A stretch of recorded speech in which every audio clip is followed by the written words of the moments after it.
Bab 741, Master Pemanah 2. Aku sudah mengirim seseorang untuk memanggil tabib. Meskipun Shen Duan merasa cemas, dia tidak berani bersikap gegabah di depan Ruan Yingze. Kirim beberapa orang untuk menyelidiki. Siapa orang yang berani menyerang muridku, kata Ruan Yingze sambil menunjukkan ekspresi tegang. Aku mengerti. Shen Duan merenung sejenak dan berkata, Yi Feng pergi ke keluarga naga biru hari ini, mungkinkah Yang Qiong? Ruan Yingze mengangkat tangannya dan memotongnya. Yang Qiong bukan orang bodoh. Dia jelas tahu bahwa Yi Feng adalah muridku, jadi bagaimana dia berani menyakitinya? Kecuali dia muak hidup, dia tidak akan pernah menyentuh sehelai rambut pun dari Yi Feng. Lalu siapa orangnya? Shen Duan menunjukkan ekspresi getir. Shen Yi Feng adalah putra satu-satunya, dan usianya juga sudah lanjut.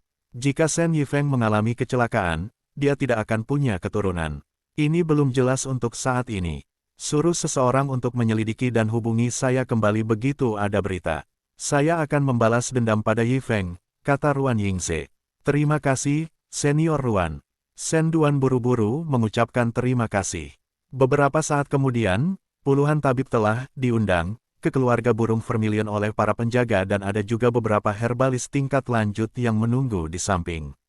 Setelah berkat diberikan, kulit Shen Yi Feng sedikit pulih, dan para tabib segera mulai merawat luka-lukanya. Shen Duan tidak ragu mengeluarkan uang saat ia memberikan beberapa botol terakhir ramuan tingkat tinggi di keluarga burung vermilion kepada Shen Yi Feng. Dapat dikatakan bahwa Shen Duan telah berusaha sekuat tenaga untuk menyelamatkan Shen Yi Feng. Setelah banyak berusaha, kondisi Shen Yi Feng akhirnya stabil tetapi kulitnya masih agak pucat. Shen Yi Feng terbangun dengan rasa sakit yang luar biasa. Ia hampir tidak berhasil membuka matanya dengan susah payah untuk melihat Shen Duan dan Ruan Yingze berdiri di dekat jendela. Ayah, Guru, Yi Feng, kamu akhirnya sadar. Ceritakan apa yang terjadi padamu hingga kamu terluka parah. Shen Duan segera bertanya setelah Shen Yi Feng sadar dari komanya. Kepala Shen Yi Feng masih pusing, tetapi ada sebagian ingatannya yang masih sangat jelas. Dia kemudian menjawab dengan ragu, aku tidak tahu. Dalam perjalanan kembali dari keluarga naga biru, seseorang yang misterius tiba-tiba muncul. Dia adalah pemanah yang kuat, setidaknya ahli kelas 2. Aku bukan lawannya dan jadi. Shen Yi Feng bertindak sesuai dengan instruksi Shen Yanxiao sebelumnya dan menceritakan memori fiktifnya. Dia hanya ingat bahwa seorang Master Archer sedang mengincarnya dan setelah pengawalnya terbunuh, dia langsung pingsan. Ketika dia sadar kembali, dia sudah tergeletak di genangan darah. Dengan mengandalkan sisa harapannya, dia nyaris tidak berhasil menyeret tubuhnya kembali. Shen Duan terkejut sekaligus marah. Ketika mendengar bahwa pelaku yang menyerang Shen Yi Feng adalah pemanah kelas 2, dia tidak bisa menahan diri untuk tidak panik. Senior Ruan, apa pendapatmu tentang masalah ini? Seorang ahli kelas 2 bukanlah seseorang yang setingkat dengan Shen Duan. Oleh karena itu, dia hanya bisa menaruh semua harapannya pada Ruan Yingze. Ruan Yingze mengerutkan alisnya. Hanya ada beberapa orang di Kekaisaran Longxuan yang berhasil naik pangkat ke tingkat 2, dan aku belum pernah mendengar ada pemanah agung yang naik pangkat menjadi ahli tingkat 2. Yi Feng, apakah kamu yakin mengingatnya dengan benar? Apakah kamu masih ingat penampilan orang itu? Shen Yi Feng menjawab, dia memang seorang pemanah dan mengenai penampilannya. Aku tidak sempat melihatnya sebelum dia membuatku pingsan. Ingatan Shen Yi Feng telah direkayasa oleh Shen Yanxiao, jadi bagaimana mungkin dia bisa mengingatnya? Terlebih lagi, alasan dia menyuruh Shen Yi Feng menyebutkan pemanah adalah karena dia menggunakan anak panah untuk menyerang pengawalnya. Jadi, meskipun Ruan Yingze curiga, dia akan yakin dengan itu. Bab 742, Master Pemanah 3. Ruan Yingze mengerutkan kening. Hanya ada beberapa ahli kelas 2 di Kekaisaran Longxuan, dan tidak ada satupun dari mereka adalah pemanah. Oleh karena itu, satu-satunya kemungkinan adalah bahwa penyerang itu bukan dari Kekaisaran Longxuan. Kecuali mereka yang berasal dari Istana Bintang Patah, hanya ada 3 pemanah yang telah melalui promosi kelas 2 di benua cemerlang. Mereka adalah Gu Qingming dari Tangan Perak, Duan Wuya dari Kerajaan Ketujuh, dan Nan Guanli dari Aliansi Angin Dewa. Duan Wuya dan Nan Guanli tinggal jauh, dan mereka jarang meninggalkan negara mereka. Satu-satunya orang yang mungkin muncul di Kekaisaran Longxuan adalah Gu Qingming. Ruan Yingze sangat akrab dengan para ahli di benua cemerlang. Mayoritas ahli kelas 2 berasal dari Istana Bintang Patah dan untuk yang lainnya, ada catatan tentang mereka di Istana Bintang Patah. Ketika mendengar analisis Ruan Yingze, Shen Duan tiba-tiba teringat kejadian aneh yang terjadi setengah tahun lalu. Senior Ruan, lebih dari setengah tahun yang lalu, seorang pencuri telah mengunjungi beberapa bangsawan di ibu kota Kekaisaran Longxuan, keluarga burung vermilion adalah salah satunya. Pada saat itu, tanah milik kami dijaga ketat, namun tidak seorang pun menemukan pencurinya. Awalnya, kami menduga itu adalah pekerjaan tangan perak, tetapi setelah mendengar analisis senior Ruan, mungkinkah itu benar-benar pekerjaan Gu Qingming dari tangan perak? Shen Duan teringat pencuri yang tidak bermoral yang telah menimbulkan kebencian banyak orang, dan ditambah dengan analisis senior Ruan, pelaku yang menyerang Shen Yifeng kurang lebih telah dipastikan.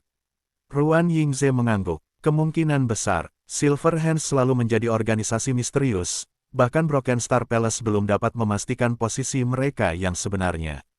Mereka sering menyerang bangsawan di berbagai negara dan keterampilan mencuri mereka sangat hebat. Jika apa yang Anda katakan benar, maka Gu Qingming adalah orang yang telah menyerang Shen Yifeng. Saat mereka sampai pada kesimpulan itu, Shen Yanxiao tidak menyadari bahwa tindakan pencurian yang tidak disengaja 6 bulan lalu telah menyebabkan kesalahpahaman yang begitu besar.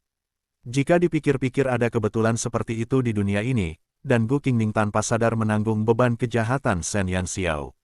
Dia bahkan tidak tahu tentang kemunculan Shen Yifeng, namun dia telah disimpulkan sebagai pelaku yang menyerang Shen Yifeng oleh Shen Duan dan Ruan Yingze. Jika Gu Qingming hadir, dia mungkin akan menghentakkan kakinya karena marah. Senior Ruan, bagaimana Anda akan menghadapi ini? Ketika Shen Duan mengetahui bahwa Gu Qingming lah yang telah menyerang putranya, kemarahan muncul di hatinya. Kamu telah mencuri dari keluarga burung vermilion milikku dan sekarang, kamu bahkan datang untuk menyerang salah satu dari keluargaku. Apakah ada pencuri yang sombong sepertimu? Ruan Yingze berkata, selain kemampuan profesi mereka sendiri, hampir setiap anggota Silver Hands mampu menghilang tanpa jejak. Gu Qingming adalah pemimpin ketiga Silver Hands, dan dia tidak pernah tertangkap. Jika dia berniat melarikan diri, saya khawatir saya tidak dapat menemukan keberadaannya untuk saat ini. Masalahnya sekarang adalah, bagaimana Shen Yifeng menyinggung Gu Qingming sehingga dia melukainya seperti itu. Ruan Yingze dapat dengan mudah menghancurkan orang biasa dengan gerakan jari-jarinya, tetapi jika lawannya adalah ahli kelas 2, keuntungannya akan minimal. Sarang pencuri, Silver Hands, telah mampu merajalela di benua Brilliance selama ratusan tahun dan tentu saja, mereka adalah organisasi yang kuat. Meskipun Ruan Yingze tidak takut pada mereka, menjadi incaran pencuri yang muncul dan menghilang tanpa jejak itu merupakan masalah besar. Aku tidak tahu, Shen Yifeng menjawab dengan jujur. Dia tidak tahu bagaimana dia bisa memancing kemarahan Gu Qingming. Lupakan saja, beristirahatlah di sini untuk sementara waktu. Aku ingin melihat apakah dia berani membuatmu kesulitan denganku di kediaman burung vermilion. Ruan Yingze mendengus. Jika bukan karena misinya, dia pasti akan memburu pencuri yang berani menyakiti muridnya. Bab 743, Keluarga, 1. Tepat saat Ruan Yingze dan Shen Duan sibuk menangani luka-luka Shen Yifeng, sebuah siluet mungil menyelinap ke dalam perkebunan keluarga burung vermilion tanpa diketahui.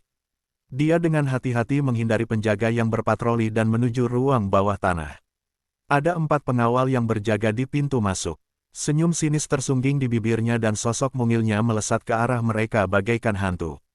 Keempat pengawal itu hanya melihat siluet hitam melintas di depan mereka sebelum mereka tiba-tiba terpaku di tempat. Shen Yanxiao berdiri di antara mereka dan memandang dengan jijik para pengawal yang telah dikendalikan oleh kutukannya. Dengan menjentikkan jarinya, mereka semua bertindak seolah-olah mereka tidak menyadari kehadirannya dan terus berdiri di pos mereka, membiarkan Shen Yanxiao memasuki ruang bawah tanah secara terbuka tepat di depan wajah mereka. Udara di ruang bawah tanah yang gelap dan lembab itu berbau busuk. Sambil mengernyitkan hidungnya, Shen Yanxiao berjalan melewati anak tangga yang panjang sebelum akhirnya tiba di bawah tanah. Udara di sekelilingnya begitu lembab, sampai-sampai dia merasakan sensasi dingin di udara yang menyentuh kulitnya. Dia mengerutkan kening. Kondisi di sini sangat buruk, bahkan orang yang sehat pun tidak bisa tinggal di sini, belum lagi Shen Feng yang sudah terluka parah. Melihat lingkungan ini, hati Shen Yanxiao tak dapat menahan rasa sedihnya. Saat ia terus melangkah maju, ia akhirnya melihat secercah cahaya di kegelapan. Ia kemudian mempercepat langkahnya dan menuju ke arah cahaya itu. Ketika pemandangan itu terlihat, sebuah bom meledak dalam pikirannya dan tubuh kurusnya tak kuasa untuk tidak terhuyung. Di dalam sel yang lebarnya kurang dari 20 meter persegi, 8 pria kurus kering bersandar di dinding. Shen Ling yang terhuyung-huyung tidak lagi memiliki semangat kepahlawanan seperti di masa lalu dan wajahnya pucat pasi. Dia berlutut di lantai yang basah dan tangannya mencengkeram dada pria yang terbaring di tanah dengan kuat. Saat ini, dia sedang berusaha sekuat tenaga untuk menyalurkan aura bertarungnya kepada pria itu. Adapun lelaki yang tergeletak di tanah dengan napas setipis benang, Shen Feng lah yang selama ini dikhawatirkan Shen Yanxiao. Jika bukan karena aura familiarnya, Shen Yanxiao bahkan tidak akan mengenalinya. Lelaki tua yang dulu perkasa itu kini lumpuh di lantai yang dingin dengan jerami kotor yang disangga di bawahnya. Pakaiannya yang kotor ditutupi noda coklat yang mengering, dan meskipun Shen Feng sudah lanjut usia, ia masih cukup sehat. Akan tetapi, Shen Feng yang sekarang memiliki rambut putih di kepalanya, penampilannya yang familiar tampak menua 10 tahun dalam waktu setengah tahun. Shen Yanxiao merasakan jantungnya berdegup kencang. Shen Ling yang berusaha menyelamatkan napas terakhir Shen Feng mendengar langkah kaki ringan datang ke arah mereka, tetapi tidak ada perubahan dalam ekspresinya dan dia bahkan tidak mengangkat kepalanya. Dia hanya menggunakan suara serak dan berkata, "Kalian binatang buas akan menerima pembalasan cepat atau lambat. Bahkan jika aku mati, aku akan berubah menjadi hantu dan menghantui kalian semua untuk selamanya." Shen Yanxiao tertegun sejenak dan matanya memerah. Shen Ling selalu menjadi pria pendiam, namun dia telah mengucapkan kutukan yang begitu jahat. Dapat dilihat betapa tidak berperasaannya pamannya, Shen Duan dan Shen Yue, terhadap mereka. "Paman kelima, ini aku." Sosok Shen Ling yang kurus kering tiba-tiba menegang dan dia mendongak karena terkejut. Ketika dia perlahan menoleh, dia melihat wajah Shen Yanxiao dengan bantuan cahaya redup. Xiao, kenapa kau kembali?" Shen Ling tidak pernah sekalipun bermimpi bertemu Shen Yanxiao lagi seumur hidupnya. "Pergi, keluarga burung vermilion akan hancur. Larilah sejauh yang kau bisa, dan jangan pernah kembali." Shen Ling hampir menggunakan seluruh kekuatannya untuk meneriakkan kata-kata itu. Bab 744, Keluarga, 2. Shen Yanxiao berkata, "Paman kelima, aku tidak akan pergi. Aku akan menyelamatkan kalian semua." Shen Ling menunjukkan senyum pahit. Xiao, kakekmu dan aku senang dengan pemikiran itu. Namun, situasi saat ini tidak memungkinkanmu untuk ikut campur. Tolong, kau harus pergi dari sini sebelum mereka menyadari keberadaanmu. Shen Yanxiao tidak menanggapinya. Dia langsung berjalan ke pagar dan mengutak-atik kunci. Dengan sekali klik, gerbang sel terbuka dan dia masuk. "Paman kelima, aku tidak akan pernah pergi. Daripada membuang-buang napas membujukku, mengapa kau tidak memberitahuku apa yang terjadi di sini?" Shen Yanxiao berjalan ke sisi Shen Ling dan berjongkok untuk melihat Shen Feng yang tidak sadarkan diri. Dia kemudian mengangkat tangannya dan menuangkan aura pertempurannya atas nama Shen Ling. Dasar bocah kecil, Shen Ling tidak tahu apakah harus tertawa atau menangis ketika melihat Shen Yanxiao yang keras kepala dan meratap dalam hatinya. Gadis kecil itu, yang telah diejek oleh seluruh keluarga, telah mengambil risiko besar untuk menyelamatkan mereka. Sementara di sisi lain, para bajingan yang telah diperlakukan dengan baik di keluarga burung vermilion telah melakukan tindakan pemberontakan yang tidak berbakti. Jujur saja, kehidupan sungguh tidak dapat diprediksi. Selagi Shen Yanxiao memancarkan aura bertarungnya, dia memeriksa kondisi Shen Feng. Sesuai dengan apa yang dikatakan Shen Yifeng, organ dalam Shen Feng memburuk dan aura pertempurannya kacau dan tipis. Jika Shen Ling tidak terus-menerus memasukkan aura pertempurannya, Shen Feng tidak akan bertahan sampai sekarang. Semakin jelas dia mengenai situasi Shen Feng saat ini, semakin besar keinginan Shen Yanxiao untuk membunuh.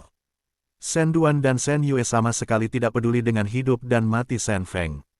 Dia sudah terluka parah, tetapi mereka masih tidak mengundang orang untuk mengobatinya. "Paman kelima, ceritakan padaku apa yang sebenarnya terjadi. Mengapa kalian semua berada dalam situasi seperti ini?" Shen Yanxiao menatap beberapa pengawal yang duduk di sudut. Mereka semua adalah orang kepercayaan Shen Ling dan mereka semua tampak tidak bersemangat dan luka-luka menutupi tubuh mereka. Ketika mereka melihat Shen Yanxiao, mereka semua memperlihatkan jejak keterkejutan dan ketidakberdayaan.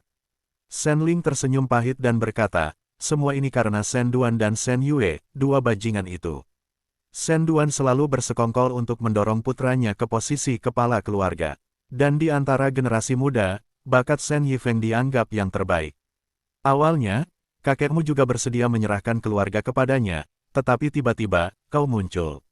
Kau tidak hanya mendapatkan kembali kebijaksanaanmu, kau juga telah menandatangani kontrak dengan Vermilion Bird. Tapi, Shen Duan adalah pria yang jahat, jadi bagaimana mungkin dia membiarkan orang lain mengambil posisi kepala keluarga dari putranya. Tetapi kakekmu telah mengambil keputusan saat itu, dan tidak seorang pun dapat mengubahnya. Bajingan itu seperti anjing yang terpojok, jadi dia melakukan sesuatu yang nekat, yaitu bekerja sama dengan Istana Bintang Rusak untuk melancarkan serangan diam-diam terhadap kakekmu. Meskipun orang kepercayaan kakekmu dan aku telah berjuang dengan mempertaruhkan nyawa kami tidak dapat membalikkan keadaan.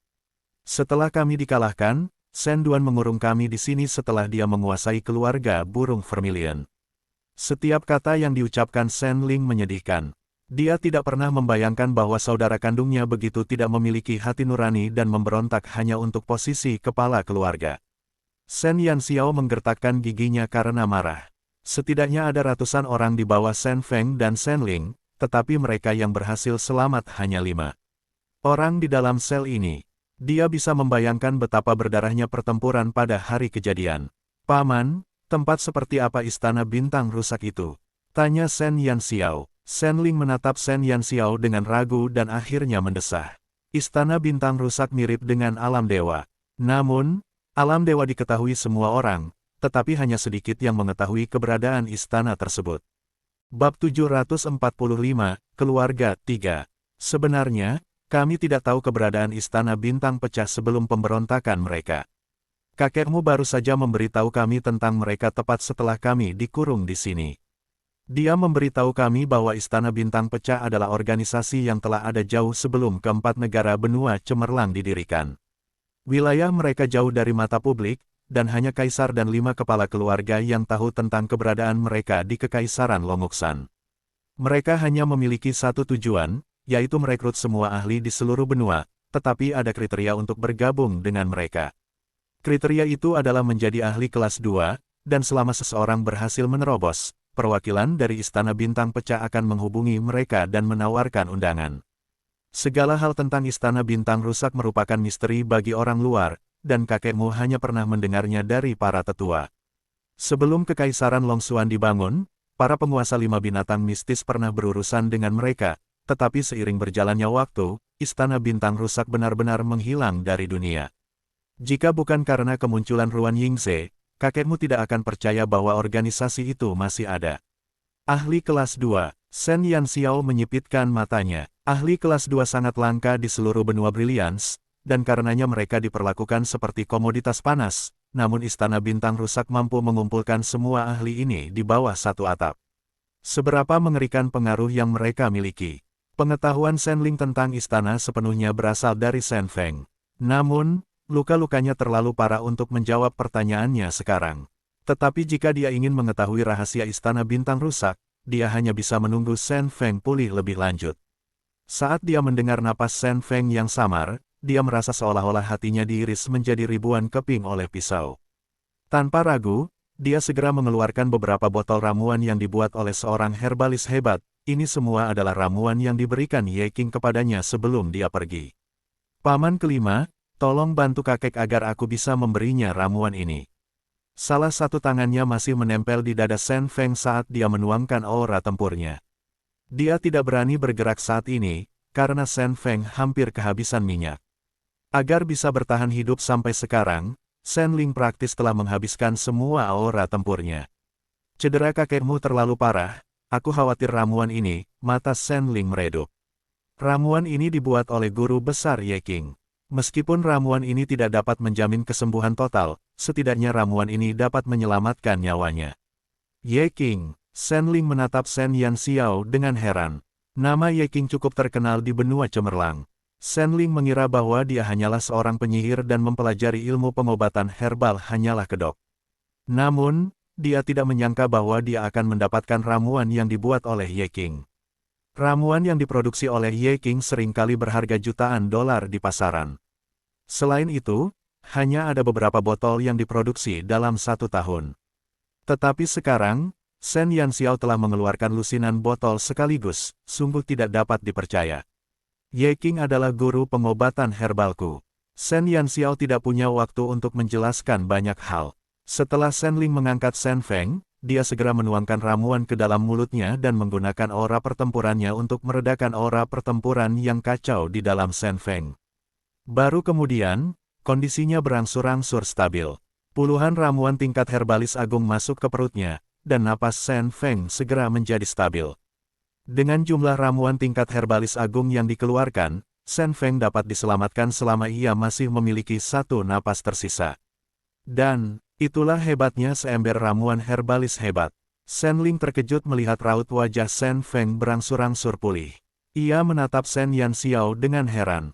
Bab 746, Keluarga, 4. Xiao, kemampuan apa lagi yang kamu miliki yang tidak kami ketahui? Shen Ling merasa bahwa keponakannya benar-benar tidak terduga. Dalam waktu 6 bulan yang singkat, dia telah berubah dari seorang sampah yang tidak bisa berkultivasi menjadi seorang penyihir tingkat lanjut. Selain itu, dia memperoleh kejuaraan dalam turnamen antar akademi, dan saat ini, dia mengatakan bahwa Ye Qing yang terkenal di dunia adalah gurunya. Aku akan memberimu makan nanti. Ketika dia melihat kondisi Shen Feng berangsur-angsur membaik, dia akhirnya rileks dan melepaskan tangannya. Dia kemudian melihat Shen Ling, yang kondisinya tidak kunjung membaik, karena dia terus-menerus menuangkan aura pertempurannya ke Shen Feng, yang membuat kondisi fisiknya sendiri menjadi buruk. Paman kelima, aku punya beberapa ramuan tingkat tinggi, ambillah dan bagikan dengan paman-paman itu. Shen Yanxiao tanpa ragu mengeluarkan semua persediaannya. Shen Ling melihat beberapa botol ramuan penyembuh tingkat lanjut dan menjadi linglung. Meskipun ramuan tingkat lanjut tidak selangka ramuan yang dibuat oleh ahli herbal agung, hanya ada beberapa botol dalam keluarga burung vermilion. Ini juga dibuat oleh guru besar Ye Qing. Shen Ling bertanya dengan kaku. Shen Yanxiao menggaruk kepalanya dan berkata dengan nada meminta maaf, bukan. Guru sudah lama tidak meramu ramuan tingkat tinggi, ini adalah ramuan yang saya buat beberapa waktu lalu. Kamu, merekayasa ini. Shen Ling membelalakan matanya karena terkejut, karena dia tidak percaya apa yang didengarnya. Ketika dia melihat ekspresi Shen Ling yang tidak percaya, dia berpikir bahwa Shen Ling tidak mempercayai kemampuannya dalam pengobatan herbal, jadi dia dengan sabar menjelaskan. Ramuan-ramuan ini semuanya adalah produk yang sudah jadi, dan kamu dapat menggunakannya sesuai keinginanmu. Guruku telah memverifikasi kemampuanku sebagai seorang herbalis tingkat lanjut, jadi kamu tidak perlu takut. Ramuan-ramuan ini tidak akan membahayakanmu. Ahli herbal tingkat lanjut, Shen Ling merasa pandangan dunianya telah terbalik. Dia telah mengetahui dari Shen Feng bahwa Shen Yanxiao adalah seorang penyihir. Mengenai hal-hal lain, Shen Feng tidak menjelaskan banyak hal, dan karena itu dia tidak pernah menyangka bahwa Shen Yanxiao juga seorang ahli herbal tingkat lanjut. Apakah dia benar-benar gadis kecil yang tidak diperhatikan dalam keluarga mereka selama bertahun-tahun? Hanya 6 bulan berlalu, bukankah dia terlalu menantang surga? Shen Ling awalnya percaya bahwa peningkatan dari pendekar pedang menengah ke pendekar pedang agung sudah sangat mengerikan. Namun, jika dibandingkan dengan peningkatan Shen Yanxiao, peningkatan Shen Yifeng tampak agak normal. Apa masalahnya? Melompati 3 level bukanlah apa-apa. Shen Yanxiao telah langsung maju ke warlock tingkat lanjut dari seorang bocah nakal yang tidak berdaya, melompat 4 tingkat sekaligus. Selain itu, dia juga telah naik 4 tingkat di profesi lain yang terpisah. Shen Ling merasa hatinya tidak dapat menerima berita tersebut. Paman kelima, Shen Yanxiao menatap Shen Ling yang sedang linglung. Shen Ling tersadar dan menatap Shen Yanxiao dengan ekspresi rumit, lalu diam-diam mengambil ramuan itu dan membaginya di antara orang-orang kepercayaannya yang terluka. Saat dia mengambil ramuan yang diracik Shen Yanxiao, suasana hatinya sangat rumit. Paman kelima, tidak ada masalah dengan ramuan itu. Kamu bisa meminumnya dengan tenang. Dia tidak tahu apakah harus tertawa atau menangis melihat ekspresi kematian Shen Ling. Sepertinya selain identitasnya sebagai penyihir, Shen Feng tidak menjelaskan apapun kepada Shen Ling. Bahkan ketika menyangkut Shen Ling, Shen Feng melindungi rahasia Shen Yanxiao. Ini bukan seperti yang kau pikirkan, aku akan meminumnya, Shen Ling dengan gelisah membuka tutupnya dan meneguk ramuan itu. Bab 747, Istana Bintang yang Rusak 1. Ramuan penyegar itu mengalir ke tenggorokannya dan masuk ke dalam tubuhnya. Saat dia merasakan energi hangat mengalir di dalam dirinya, Shen Ling ingin menangis. Surga benar-benar telah memberkati keluarga burung vermilion mereka dengan memberi mereka kesempatan untuk membesarkan anak yang begitu hebat. Meskipun Shen Duan dan Shen Yue, dua bajingan itu, telah muncul dalam keluarga mereka, setidaknya mereka memiliki Shen Yanxiao yang berbakti. Dengan bantuan ramuan penyembuh tingkat lanjut, luka-luka Shen Ling dan beberapa pengawal membaik. Melihat itu, Shen Yanxiao mengeluarkan beberapa botol ramuan sihir dan vitalitas yang akan membantu mengisi kembali sihir dan aura tempur mereka yang terkuras. Shen Ling sudah agak mati rasa saat meneguk botol-botol ramuan itu. Bahkan jika Shen Yanxiao mengeluarkan beberapa barang yang lebih mengejutkan, dia mungkin tidak akan terlalu terkejut. Xiao-Xiao dari keluarga mereka benar-benar seorang jenius di antara para jenius. Shen Yanxiao menjaga Shen Feng sementara Shen Ling dan yang lainnya berusaha memulihkan kekuatan mereka sesegera mungkin. Meskipun kondisi Shen Feng membaik, ia belum juga bangun karena lukanya yang parah. Shen Yanxiao akan tetap berada di samping Shen Feng dan merawatnya, tetapi setelah kakeknya sadar kembali, ia tidak akan menahan diri lagi. Shen Duan telah mengatur agar anak buahnya mengantarkan makanan setiap hari di pagi, siang, dan malam hari. Jadi, ketika para penjaga akhirnya datang, dia segera bersembunyi di balik balok kayu di langit-langit. Bahkan sampai para penjaga pergi, mereka tidak menyadari kehadirannya. Shen Ling merasa amat gelisah saat melihat Shen Yanxiao bersembunyi di kegelapan. Saat dia menyembunyikan diri, bahkan dia pun tak mampu mendeteksi kehadirannya, apalagi para pengawal yang mengantarkan makanan. Setelah penjaga itu pergi, Shen Yanxiao dengan terampil melompat turun dari balok dan mendarat tanpa suara. Xiao-Xiao, apakah itu keterampilan seorang penyihir? Sambil mengunyah roti kukus yang kaku, dia menatap Shen Yanxiao dalam keadaan linglung. Dia tertegun sejenak. Dia tidak tahu bagaimana menjelaskan kemampuannya yang aneh.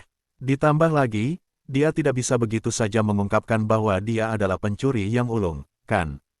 Terlebih lagi, dia ingat dengan jelas bahwa ketika dia mencuri dari keluarga, dia tidak kenal ampun dalam mencuri tabungannya untuk pernikahan. Kalau Shen Ling tahu hal itu, dia pasti akan menghajarnya. Untuk menghindari Shen Ling mengajukan pertanyaan lebih lanjut, dia buru-buru mengganti topik. Kondisi kakek sudah lebih atau kurang stabil, dan sepertinya dia akan bangun besok. Paman kelima, seberapa jauh Anda dan tim Anda sudah pulih? Shen Yanxiao sudah punya rencana. Setelah Shen Feng sadar kembali, dia akan secara pribadi menghadapi dua binatang tak berperasaan itu tepat di depan matanya. Shen Ling menjawab, kami mungkin telah pulih sekitar 60–70%. Cukup, Shen Yanxiao tersenyum. Selama mereka memiliki kemampuan bertahan dan bergerak, dia yakin bisa mengeluarkan mereka. Shen Ling tidak bertanya lebih jauh, dan berusaha memulihkan kekuatannya sesegera mungkin. Kedatangan Shen Yanxiao telah memberi mereka secercah harapan terakhir, dan mereka akan berpegang teguh pada harapan itu. Keesokan harinya, ketika sinar matahari menyinari ibu bumi, Shen Ling yang telah koma selama beberapa hari akhirnya terbangun. Ia membuka matanya yang lelah, dan yang terpantul di matanya adalah wajah Shen Yanxiao yang terkejut dan senang. Xiao-Xiao, Shen Feng menatap wajah cucunya dengan bingung. Dia ingat dengan jelas bahwa kedua putranya yang tidak berbakti telah mengurungnya di ruang bawah tanah sebelum dia kehilangan kesadaran, jadi bagaimana Shen Yanxiao bisa muncul di sini? Kakek, ini aku. Hidung Shen Yanxiao berkerut saat dia menahan air matanya. Dia berterima kasih kepada surga karena mengasihaninya dan tidak menangkap satu-satunya anggota keluarganya. Kau, kenapa kau di sini? Cepat pergi, jangan tinggal di sini lagi. Shen Feng berbicara dengan sangat susah payah. Ia tidak menunjukkan kegembiraan saat bertemu dengan cucunya, tetapi sebaliknya ia dipenuhi dengan kekhawatiran. Ia berharap cucunya dapat segera meninggalkan tempat ini dan melarikan diri sejauh mungkin. Bab 748, Istana Bintang yang Rusak 2. Mata Shen Yanxiao memerah. Baik Shen Ling maupun Shen Feng, mereka tidak memintanya untuk menyelamatkan mereka saat melihatnya. Sebaliknya, mereka memintanya untuk segera pergi. Mereka tidak peduli dengan keselamatan mereka dan hanya menginginkannya aman dan sehat. Bagaimana mungkin dia tidak tersentuh oleh perasaan yang begitu dalam? Kakek, aku tidak akan pergi. Jangan khawatir, aku punya cara sendiri untuk menghadapi mereka. Aku akan membawamu dan paman kelima pergi dari tempat ini dan secara pribadi mengakhiri hidup Shen Duan dan Shen Yue yang lemah. Shen Yanxiao menggenggam erat tangan Shen Feng yang gemetar. Dia mendapati kepalanya yang penuh dengan rambut putih sangat mencolok. Kau tidak tahu betapa seriusnya masalah ini. Ini bukan sesuatu yang bisa kau ganggu. Pamanmu telah membawa serigala ke rumah kita. Keluarga burung Vermilion akan hancur. Pengkhianatan terhadap putra kandungnya dan serangan seorang ahli telah menyebabkan Shen Feng merasa putus asa. Shen Yanxiao mengerutkan kening. Dia tahu bahwa Shen Feng mengacu pada istana bintang rusak. Apakah kakek mengacu pada istana bintang rusak? Shen Feng tercengang. Kau sudah tahu. Shen Yanxiao mengangguk. Shen Yifeng mengakui Ruan Yingze dari istana bintang patah sebagai gurunya. Paman kelima juga telah memberitahu saya tentang situasi umum organisasi itu. Saya tahu bahwa dia adalah ahli kelas 2, tapi memangnya kenapa? Keluarga burung Vermilion kita bukan orang yang mudah ditipu. Istana bintang rusak tidak sesederhana yang kau kira. Paman kelimamu tidak tahu banyak. Shen Feng mendesah. Tahukah kau bahwa selama perang antara dewa dan iblis, manusia juga ikut serta? Manusia berdiri di pihak para dewa untuk melawan iblis, dan untuk menunjukkan penghargaan mereka, para dewa menggunakan kekuatan mereka untuk mengangkat banyak ahli ke tingkat yang menakutkan. Ketika perang berakhir, ras dewa jatuh dan ras iblis dikejar kembali ke dunia mereka. Pada akhirnya, ada perbedaan besar antara para ahli manusia yang telah menerima kekuatan dewa dan rekan-rekan mereka yang tidak. Dengan mereka semua menyaksikan pertempuran paling tragis di dunia dan merasa lelah dengan semuanya, mereka semua pensiun dan bersama-sama membangun istana bintang rusak untuk ditinggali. Ribuan tahun setelah perang itu, benua Brilliance telah mengalami banyak bencana, tetapi para ahli dari istana bintang rusak itu jarang muncul. Mereka hanya memberikan bantuan untuk menekan iblis ketika keempat negara itu didirikan. Asal-usul 5 keluarga kita dan istana bintang rusak dapat ditelusuri kembali ke perang, ketika 5 binatang mistis bergandengan tangan dengan manusia untuk bertarung bersama para ahli itu untuk melawan invasi iblis. Aturan istana bintang rusak dari generasi ke generasi adalah untuk menghormati yang kuat, dan mereka yang telah melalui promosi kelas 2 memiliki kekuatan absolut di benua Brilliance. Perbedaan antara kekuatan mereka dan orang-orang normal itu terlalu besar, jadi untuk menghindari dinamika kekuatan yang tidak seimbang di dunia, mereka mengundang semua ahli kelas 2 itu ke istana bintang rusak. Setelah ribuan tahun, istana bintang rusak telah mengumpulkan banyak ahli kelas 2, dan tidak seorang pun tahu kekuatan pasti mereka. Namun beberapa hari yang lalu, Ruan Yingze dari istana tiba-tiba muncul di Kekaisaran Longxuan dan berdiri di pihak Shen Duan untuk merebut keluarga burung Vermilion. Saya tidak tahu mengapa mereka tiba-tiba ikut campur dalam urusan internal benua cemerlang, tetapi itu adalah pertama kalinya setelah ratusan tahun sejak seseorang dari sana muncul di mata publik. Ini bukan masalah kecil, dan terlepas dari alasan di balik tindakan mereka, Xiao Xiao, kamu bukanlah lawan mereka. Shen Feng mencoba yang terbaik untuk membujuk Shen Yanxiao. Setelah dia mendengar cerita itu, dia sedikit tertegun. Tanpa diduga, istana bintang rusak muncul setelah perang, tetapi Xiu tampaknya tidak mengetahui keberadaan mereka. Xiu, kamu tidak tahu istana bintang rusak? Shen Yanxiao bertanya dalam hatinya. Aku tidak tahu apapun yang terjadi setelah perang antara dewa dan iblis. Xiu menjawab dengan acuh tak acuh. Petik 2. Dia tidak tahu apapun yang berhubungan dengan akibat perang, bukankah itu berarti? Xiu ada saat perang terjadi.